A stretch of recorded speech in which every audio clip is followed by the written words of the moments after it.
Hello YouTube, welcome back. I'm here in the rolling hills of Tregeagle.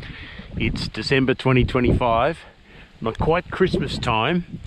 I know we're not allowed to look up till Christmas, but because it's you, I have a sneak peek at a couple of these trees in passing farms that I can see from the roadside. This orchard I've looked at a few times. It's got largely A varieties from what I can tell, lots of A4s, and looking at these trees, there's a healthy crop of nuts. The A's don't tend to, well, not all the A's, but the A4s don't tend to have big bunches of nuts. They have the odd one here or there. But yeah, looking at the trees, you can see nuts that are now well formed, and they're very much distinct from the leaves, which, you know, before December you can't see very often. Look at those. They're going to be a good crop, and as the pundits have suggested, the dry flowering season has led to reasonable nut set, and the trees have quite a good bit of crop on them. Very impressive. And I'm happy for the farmer here too, because he clearly invests in his farm. He keeps the grounds much better than I keep my grounds, and he deserves the reward from that, and that's great. So the La Nina that we were promised looks like it's going to be fairly short-lived and possibly turn into an El Nino in 2026, which would mean lower rainfall. It's not going to affect this year's harvest terribly much. It might affect the tree health down the track, and it might affect how our harvesting weather is. It may even, if it is a dryish sort of autumn, be particularly good for harvesting the nuts, which would make it an absolute opposite to what we experienced in 2025. Now, speaking of 2025, the final crop figures came in, and the AMS reported them as being about 43,000 odd tonnes, which was, in their words, slightly above the revised crop forecast. And I have to wonder whether the AMS thinks we've got the memory of goldfish. I mean, yes, it probably is quite close to the revised crop forecast, but it is way, way lower than the original crop forecast, which was so badly wrong. It's like they forecast the crop for another country. Yeah, to say it's, you know, near the revised forecast and pat themselves on the back for that, well, the revised forecast was brought out after about 80% of the nut had dropped. It's not really a forecast when you're looking in the rear view mirror. I suppose you could call it an estimate if you're being generous, but yeah, I mean, the revised forecast was very much based on what had actually cropped, so you would expect the final number to be near the revised forecast, if that's what you're going to call it. Look, I'm not just having a whinge for the sake of it. It's one of those things where we've got some change in the industry, and it's probably not change some people were expecting. Two of the most important positions within the AMS are changing hands. Firstly, and most importantly, the president, or the CEO, Claire Hamilton-Bate, is leaving. I haven't spoken with her as to why, but she's going to be departing mid-2026 and handing over the reins to someone. Presumably there'll be a search for an appropriate replacement, and they'll take over the work she's been doing. Secondly, and the change has already happened, the marketing manager, Jackie Price, has departed, and a replacement has been appointed to take on the role of marketing manager, and that's obviously assisting processes in selling our nuts overseas to new markets, breaking into new markets, providing advocacy to governments. And the new marketing manager's name is Jane Beamish. She doesn't have especially many runs on the board in terms of other industries, but like most marketing managers, is well qualified, and really you tend to measure these marketing managers by the results they achieve. Claire was there for about 4 years, because she started in 2022. Jackie Price was there since 2020. So 4 or 5 years there's been a particular regime there covering the marketing and management sides for the AMS. At the last Mac group, Claire did say to everyone, look, I want you to be vocal. I want you to tell us what you want the AMS to do for you. Give us feedback. Give us, direction on what we should be doing for you. And look, any good politician stroke manager will say that, and whether or not people actually get back with feedback is another matter. Most people tend to remain silent, and they don't like giving negative feedback or constructive criticism. And so in general, the call for feedback is a fairly safe one. You're not gonna get shot in the head from it. But now that there's a change, obviously, Claire's in the exit lounge as it is, and we have a new marketing manager who's starting from scratch. I thought I should make a video to put some of my own views in a public forum and let others perhaps contribute in the comments below on what they would like to see from the AMS. And the themes will be a little bit familiar to some of you because I have raised these as criticisms before, but perhaps now with a change of management we have an opportunity to get the balance a little bit better. And by balance I mean the fact that we're a whole of industry body that contains both growers and processors, and that's pretty rare in horticultural or in fact any farming industries. Could you imagine dairy farmers applying to join or Parmalat trying to join a group of dairy farmers in their own growers association? They'd be kicked out within minutes.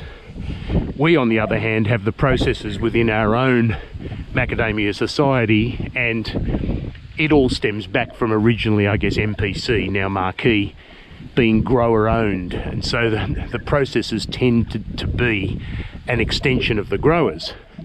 That's not true anymore because we have a lot of commercial companies now buying nuts off macadamia farmers and to some extent taking advantage of the same privileges that the grower owned corporations had as members of the AMS. And we've got to have a revisit of that and see to what extent that's still appropriate or still working for farmers. The one thing that got my attention recently from one of my subscribers getting in touch, I'll keep his name quiet because I don't think he wants it disclosed, was that other industries have a lot of emphasis on a code of conduct, and it's a code of conduct that governs the behaviour of growers and the processors who they sell to, either called merchants or suppliers or processors, whatever you want to call them. And the code of conduct can be a binding statutory instrument if it's brought under the Commonwealth consumer law. And in fact, there is a code of conduct, would you believe? The Horticultural Code of Conduct. It's called the Horticulture Code of Conduct, and it's under the Competition and Consumer Act, which is federal law, so it applies in Queensland, New South Wales, anywhere you grow macadamias. And macadamias, being the largest horticultural export we have always been covered by that code of conduct. Interestingly though, and I've been through that code of conduct myself now, having had my attention alerted to it, nobody in the industry ever refers to the code. Nobody ever puts it front and centre. And I think I know why. It's because that code actually demands a high degree of fairness out of processes, particularly when it comes to things like, for example, having a price that growers can rely on at the time they sell their nuts to the processor. There are specific rules in that code of conduct that, in my view, make notional pricing illegal. And when you look at it and say, you either have to have a fixed price or you have to have a transparent way of determining the price based on certain variables, and you have to give that to the farmer at the time they ship the crop. Now, in the last few years, the processors have slackened off a lot, and they've been issuing their price well after farmers have already been shipping their nuts. That's an offence. That's an offence for the processors. They can cop very large fines for taking a farmer's nuts without giving them a price they can rely on for that crop. So the code seems to have gone largely unnoticed and certainly unpromoted by the AMS. And I worry about that because the code is actually very good. I mean, it's something where if followed, macadamia farmers would be treated better than they are. So you might ask the question in response to that, well, whose job is it to enforce the code? And the answer is it's the ACCC. They do have an ombudsman, and they do have a reporting system where you can report breaches. The ACCC is, in technical terms, a very tough cop on the beat. It has almost the powers of police. The difficulty is it resourced properly? And that really is the problem with the ACCC, and people look at how they deal with corporations and tend to suggest that the ACCC is usually asleep at the wheel. I think that's an unfair criticism. I just don't think they're resourced enough to do their job. Here, look at this A4. You know, this time of the year, you'd almost call that a Christmas tree. Anyway, ACCC's job is, to enforce breaches of the code. They definitely say, and it's on their website, they're not there to intervene in disputes between farmers and processors. But if there has been a breach, and the horticulture code is actually a statutory instrument, and it's enforceable with penalties. If there has been a breach, then they can step in and rectify it. Why do I mention these things? Well, look, there will be some further commentary on this whole notional price debate as we get closer to the season when processors are meant to be making offers to growers. For the moment, what I would say to processors is you had better read that code and perhaps get yourself some legal advice on it, because notional pricing, is directly contrary to what the code wants, and that is to give the farmer a price they can rely on at the time you give them their crop, not later, the time you give them they give you the crop. So have a read of that one, and see what you can do about that, because there could be trouble coming. Leave that to one side. Back to the AMS. Why is the AMS going soft on processors? Yes, they're members, growers are members, but at the end of the day, when it comes to these overseas trips to promote nuts, look, we know who's in the Qantas lounge with the CEO, the marketing manager of the AMS. These people travel together, they work together, they see each other on a very daily basis. And while I'm sure Claire and others would say, well, look, I speak to farmers every day, there's different levels of influence, aren't there? And when you're in such constant contact with the processors, there is a level of influence which, while they may not think it's visible to farmers, it actually is. We do get it rubbed in our faces that there are many joint ventures between the AMS and processors. Yes, it's for a good reason. They're going to sell our nuts. We're farmers. Of course, if they sell nuts, it's good for the farmers. But it's when it comes to dealings between farmers and processors where that model falls down. And one of the chats I had with Claire was along the lines of, well, yes, we're a whole of industry body, but that's not a license to ignore these issues. You do have to deal with them. And in fact, when we're all in the same society, there's actually some possibilities for solving those issues that might not exist otherwise. So what's on my wish list for the next AMS president? What's on the to-do list, the homework list, if you like, for a new AMS president? I think first and foremost is to get a code of conduct if not the horticultural code which applies, but perhaps a specific macadamia industry code of conduct up and running to regulate the processes and make them treat growers in a fair way, and also cuts both ways, make growers treat processors in a fair way.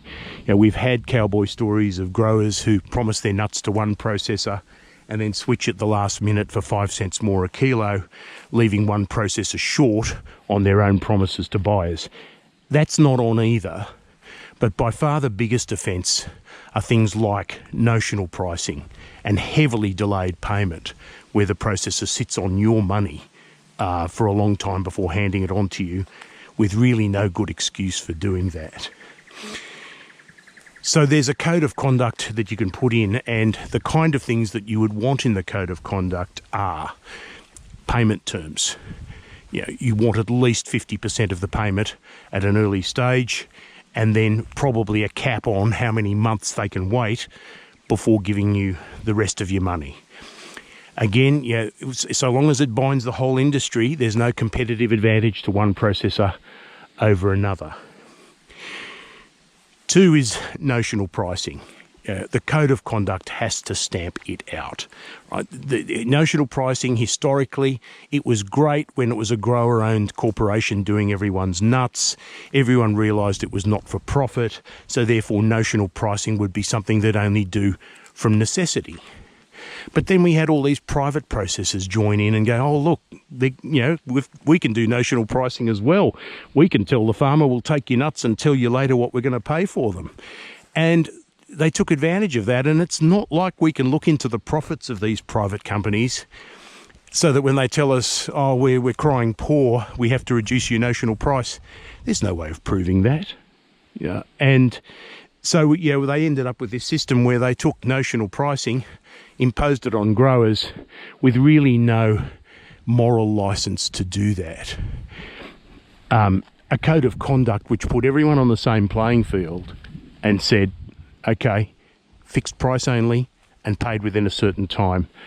We'll make a level playing field for the Australian industry. And there's some benefits to that as well. Certainly, you know, the people who buy nuts off our processors are very keyed in on the kind of deals they do with the growers. They know that the processors will have a much harder negotiating position if they have to pay farmers a fixed price for their crop. Otherwise, they could just say to processor X, oh, well, look, you've got your growers on a notional price. You can discount your nuts and take the profit off, reducing the farmer's price. Slot the farmers, you make money, we make money. Everybody's happy, except the farmer. And then, if we eliminate that sort of a arrangement where people have to pay a fixed price, well, there you go. There's one way of doing it. Would you believe that for the 2026 season, there is actually already a price offer out? It's with a good mob called MGA Macadamias, and yes, it is too good to be true. They're not offering an actual dollar price. They're just offering a pricing structure at the moment that says, we can give you the average of 3 big nut processors' notional prices, and we'll change it along with their notional changes during the year. That's one option. Well, the second option is we'll give you a fixed price that is 15 cents a kilo lower than the average of all these big processors when their prices come out. Look, 10 out of 10 for having a go, I suppose. I'm not sure I'd want to accept 15 cents a kilo less than someone's notional price offers, particularly when some of the best prices offered last year were in fact fixed prices with no 15 cent penalty at all. But yeah, that one's just come out, and it's a very interesting way of trying to lure farmers in to do business, giving them some sort of element of safety from what happened to the growers at Wally's Nuts last year. What else do we want from the AMS? Well, if we get a code of conduct in place, one of the things that can attach to that are things like certification of processors. That is, the AMS has a qualification level for processors in which it does some financial investigation of the companies, checks their history, checks their balance sheet, and then if they want to promise payments and things to growers, they can issue a certification saying, here is a AMS certified processor, which will offer at least some level of assurance that the finances have been investigated. Now, I know that's risky on some level in that the AMS doesn't have powers of, intrusive investigation, and things can always go wrong, as they did with Wally's, and it may not have been discoverable. But it would eliminate absolute empty shell cowboys in $2 companies coming along and tricking farmers into selling nuts. Just having some asset backing verified by the AMS would help farmers avoid nasty experiences that we've had in the last few years. And again, related to that, we can have a standard form growers agreement. Yes, every processor offers slightly different conditions, freight subsidies, reject penalties, that sort of thing. But if they operate off a basic template that's an agreed industry template, where the differences are all put in a readily identifiable area, it actually lets farmers compare one deal with another without having to go through tens of pages of legal gobbledygook or consult a lawyer or be a lawyer like me, and try and work out through all the legal mumbo jumbo which agreement is actually better for them than the other. And that's something that, these aren't new ideas. These are done in other industries. You have standard grower supply agreements that are endorsed by the AMS or the industry body, and people get some security from that. And if there are difficulties in interpretation, they can then be sorted out more quickly, certainly by referring them to some dispute resolution, perhaps even within the AMS that can provide some dispute resolution between growers and processors. And these are sorts of ideas that I have put to the AMS and listened to very enthusiastically, but nothing has been done so far. And look, whether it's a lack of resources, lack of time, lack of interest, or frankly the processors just don't want that kind of thing, it's time, I think, that we do start exercising a bit of muscle as growers and saying, no, we don't want lots of red tape, we don't want bureaucracy, but there is some value in standardizing parts of the grower processor relationship so that people aren't taken unfair advantage of. The last thing I want for the AMS is a little bit different. And before anyone turns off, I want to assure you, I am not woke, I am not hippie, I am not lefty, I am not trendy. However, there is some merit in diversity in the workplace. The one real reason why you need diversity in the workplace, apart from the wokey reasons, is that if you're not at least a little bit diverse, you can become tone deaf, in that you're not going to actually appeal to a broad cross-section of the people you're working for if you're all of the one persuasion. And I want to say this sincerely to the AMS, and I'm sorry if it offends anyone. Please, for God's sake, hire a male somewhere, anywhere in the organisation. Hire a male. And I'm going to tell you why. When you go off to these international nut symposiums, every time you do it, we get back selfies of gala dinners, everyone dressed up, people patting themselves on the back, being appointed to international nut councils and God knows what. And it's all very glamorous and gala. But can I say this to you in the kindest possible way? We don't want to know what frock you're wearing at the International Nut Fanciers Symposium in Monte Carlo. We really don't. It doesn't make a difference to our daily lives. What we want to know is, who did you pitch to? What deals did you make? What trade concessions did you achieve? You know, what doors did you open? What leads have you generated? What feedback did you get about Australian macadamias? Things that we can actually use, things that we can actually gauge to say, these people were doing their job. Right? Showing us what dress you wore doesn't tell us those things. In fact, it's actually counterproductive, because when we see this gala stuff, when we see the selfies, when we see all the glamour photos, farmers start asking other questions. They start asking, are we paying for that? You know, did we pay for the airfares? Was that our membership fees that paid for that, or was it our levy that we pay on every kilo of nuts? Who paid for all this glitz? And why aren't we being told what actually resulted from that? And that's where the tone deafness becomes a problem.